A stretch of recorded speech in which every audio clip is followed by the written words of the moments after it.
Марина Абжалиева айдоочулук күбөлүк алуу үчүн бүгүн экинчи ирет экзаменге катышып, бардык суроолорго так жооп берип чыкты. Биринчи сынакта кулап, бирок экинчисине жакшы даярдык менен келген каарманыбыз эң негизги сынактан өткөнүнө кубанууда. Ал жол эреже теориясын мыкты билүү керек экенин белгилөөдө. Негизги тестирлөөдөн өтүп, практикалык сынагынан да ийгиликтүү тапшырды.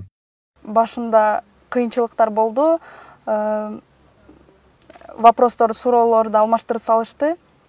Бирок ошого карабастан жакшы окуп, бирок биринчисинен өтө алган жокмун. Жакшы даярдык көрбөй, вопросторду алмаштырып салганга.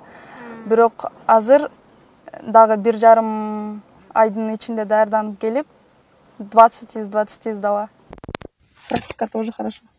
Белгилесек, өлкө башчы Садыр Жапаров өзүнүн Facebook баракчасына өлкөдө айдоочулук күбөлүктү берүү тыкыр көзөмөлгө алынаарын айтып, унаа мамлекеттик ишканасынын иштөө ыкмасы оңолуп жөнгө салынганча жеке көзөмөлүндө болоорун социалдык тармактагы баракчасы аркылуу эскертти. Мындан сырткары экзаменден айланып өтүү амалдарын көрүп жүргөндөр бар экенин билдирген. Ошондой эле унаа ишканасынын Жалал Абаддагы филиалында айдоочулук күбөлүктү мыйзамсыз берүүнүн айла амалы кылып дүрбүгө чейин колдонуларын жана терезеден шыкалап сынактагы жоопторду тууралап турушканы тууралуу айтып өткөн.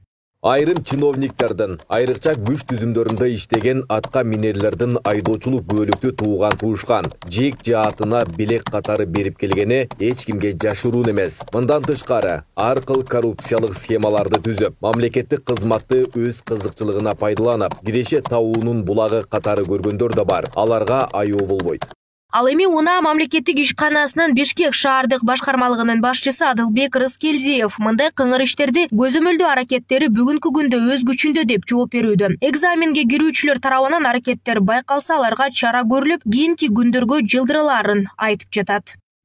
Ички иштер министрлигине карап калганбыз. Ошо карап калгандан берки көзөмөл өзгөчө катуу болгон. Анткени жол коопсуздук кызматкерлери дагы биздин ушул экзамен алган составка киришип, алар дагы биз менен чогуу сынак тапшырууда алар дагы эметишет. Анан туура эмес иштерге биздин жетекчилик катуу чараларды көрүп атат. Буга чейин эле көрүп келген. Мындан кийин дагы көрүлөт, баягы текшерүүлөр болот, көзөмөл болот, мына видео камералар да атайын орнотулду. Кимде-ким жаңыдан айдоочулук күбөлүк алып атса, сиз бүгүн жеке өзүңүз үчүн жооптуу болсоңуз, айдоочулук күбөлүктү алгандан кийин сиз айдаган унааңыз үчүн, унаанын техникалык абалы, ошондой эле тормозной системасы, рулевой системасы, ошондой эле ичинде канча адам отурса, ошонун баарына сиз жоопкерчиликтүү болосуз.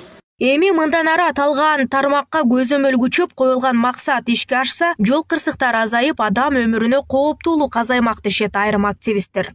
Аракеттер жүрүп жатат, бул деген сөз барып бир күн болсо бир күн билинип ачыкка чыгыш керек дегенди билдирет. Мына ошол ачыкка чыккан менен жолдогу бир эле жол кырсыктарын азайтпастан өлкөдөгү коррупциянын дагы азайышына бирден бир мүмкүнчүлүк десе болот да. Айдоочулук күбөлүк алуу үчүн республика боюнча үстүбүздөгү жылдын 10 ай ичинде 181 000 курсант сынак тапшырган. Анын ичинен 81 000 сынактын биринчи турунан өткөн эмес. Ал эми өлкө боюнча жалпы 242 автомектеп бар. Нурзада Сыдыкова, Алымбек Бектурганов, регион, Бишкек.